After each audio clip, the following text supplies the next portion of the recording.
रतन Lal ji hero के बहुत प्रसिद्ध कारीगर थे।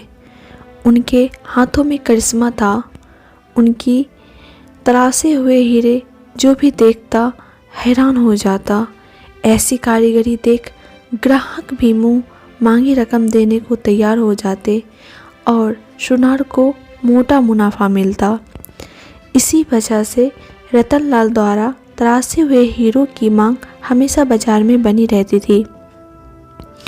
वो सुनारों से हीरा ले आते और अपने घर बैठकर उसको तराश कर सुनार को वापस कर देते थे।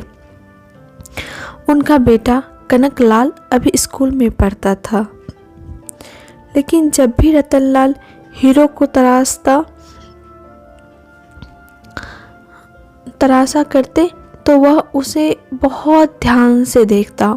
काफ़ी उत्सुकता और हीरो के प्रति लगाव देख तो उसे भी अपने हुनर की बारीकियां समझाने लगे।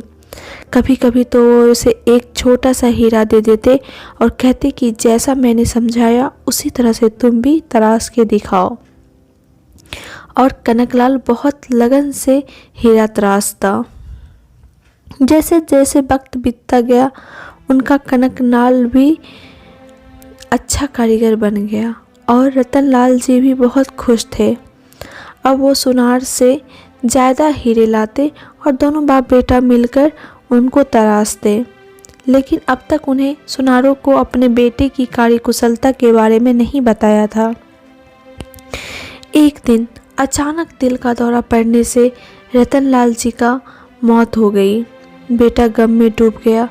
उसे पिता की मौत का सदमा इतना गहरा लगा कि वो हर वक्त दीवार पर टंगी अपने पिता की तस्वीर को ही निहारता रहता।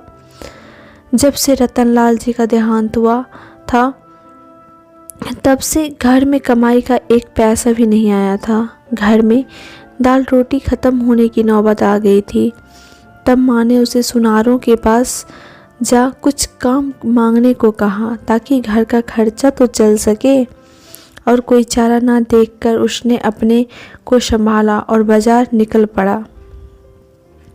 रतन लाल के चले जाने के बाद सुनारों ने हीरो की तराशी का काम दूसरे कारीगरों को देना शुरू कर दिया था।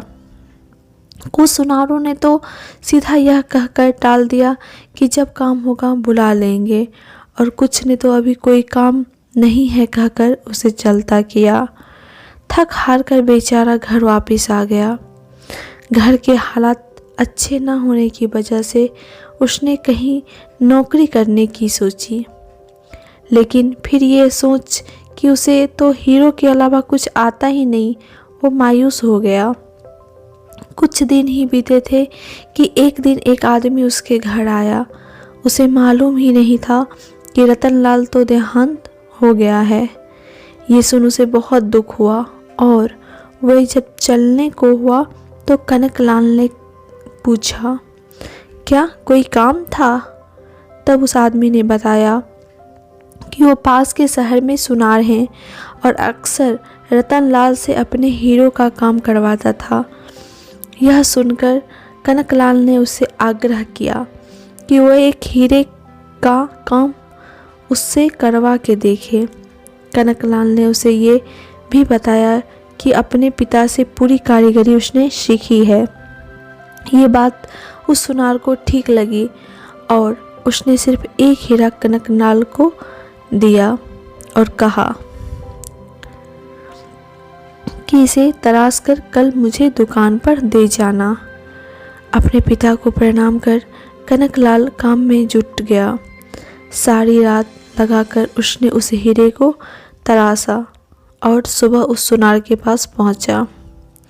उस हीरे को देखते हुए उस सुनार के मुंह से सिर्फ एक ही बात निकली, कौन कहता है रतन लाल जी नहीं रहे? रतन लाल जी तो मेरे सामने खड़े हैं कनक लाल के रूप में। यह तो अपने पिता की ही परछाई है। यह सुनकर कनक लाल की आंखों में आंसू आ गए। यह कहानी हमें यह बताती है कि अपने हुनर को पहचानो। जीवन में आगे बढ़ने के लिए परिश्रम करो और अपने काम को लगन से करो, तभी सफलता तुम्हारे कदम चूमेगी। कहानी सुनने के लिए धन्यवाद। चैनल को सब्सक्राइब करके वीडियो को लाइक करें।